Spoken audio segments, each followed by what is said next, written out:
Évangile selon Luc, chapitre 13.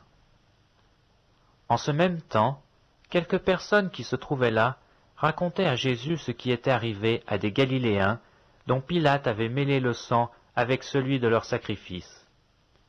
Il leur répondit, « Croyez-vous que ces Galiléens fussent de plus grands pécheurs que tous les autres Galiléens parce qu'ils ont souffert de la sorte? Non, je vous dis. Mais si vous ne vous repentez, vous périrez tous également. Ou bien ces 18 personnes sur qui est tombée la tour de Siloé et qu'elle a tuées, croyez-vous qu'elles fussent plus coupables que tous les autres habitants de Jérusalem? Non, je vous le dis.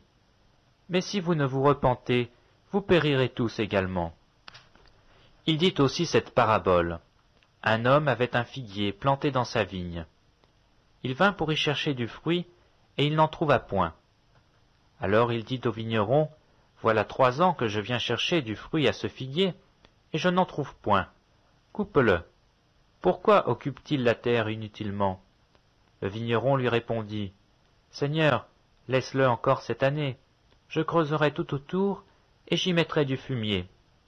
Peut-être à l'avenir donnera-t-il du fruit, sinon tu le couperas. » Jésus enseignait dans une des synagogues le jour du sabbat.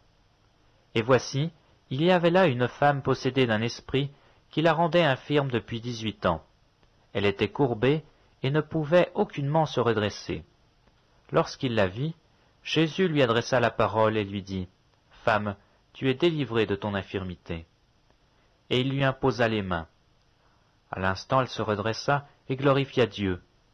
Mais le chef de la synagogue, indigné de ce que Jésus avait opéré cette guérison un jour de sabbat, dit à la foule, « Il y a 6 jours pour travailler. Venez donc vous faire guérir ces jours-là, et non pas le jour du sabbat. » « Hypocrite, lui répondit le Seigneur, est-ce que chacun de vous, le jour du sabbat, ne détache pas de la crèche son bœuf ou son âne pour le mener boire? Et cette femme, qui est une fille d'Abraham, et que Satan tenait de lier depuis 18 ans, ne fallait-il pas la délivrer de cette chaîne le jour du sabbat? » Tant qu'il parlait ainsi, tous ses adversaires étaient confus, et la foule se réjouissait de toutes les choses glorieuses qu'il faisait. Il dit encore, « À quoi le royaume de Dieu est-il semblable? À quoi le comparerai-je? Il est semblable à un grain de sénévé qu'un homme a pris et jeté dans son jardin. Il pousse, devient un arbre, et les oiseaux du ciel habitent dans ses branches. » Il dit encore, « À quoi comparerai-je le royaume de Dieu? Il est semblable à du levain qu'une femme a pris et mis dans 3 mesures de farine pour faire lever toute la pâte. » Jésus traversait les villes et les villages, enseignant et faisant route vers Jérusalem. Quelqu'un lui dit, « Seigneur, n'y a-t-il que peu de gens qui soient sauvés? » Il leur répondit, « Efforcez-vous d'entrer par la porte étroite, car je vous le dis, beaucoup chercheront à entrer et ne le pourront pas.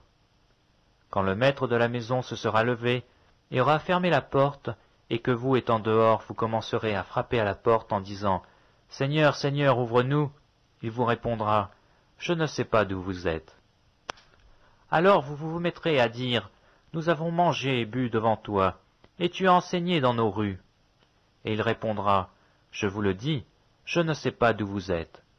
Retirez-vous de moi, vous tous ouvriers d'iniquité. » C'est là qu'il y aura des pleurs et des grincements de dents, quand vous verrez Abraham, Isaac et Jacob, et tous les prophètes dans le royaume de Dieu, et que vous serez jetés dehors.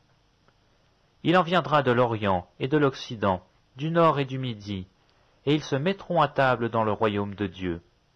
Et voici, il y en a des derniers qui seront les premiers, et des premiers qui seront les derniers.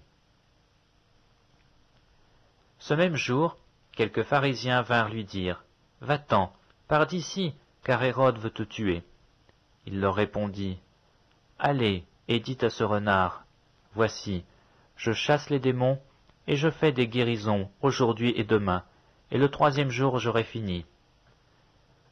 Mais il faut que je marche aujourd'hui, demain, et le jour suivant, car il ne convient pas qu'un prophète périsse hors de Jérusalem. Jérusalem, Jérusalem, qui tue les prophètes et qui lapide ceux qui te sont envoyés. Combien de fois ai-je voulu rassembler tes enfants, comme une poule rassemble sa couvée sous ses ailes, et vous ne l'avez pas voulu. Voici, votre maison vous sera laissée, mais je vous le dis, vous ne me verrez plus, jusqu'à ce que vous disiez, béni soit celui qui vient au nom du Seigneur.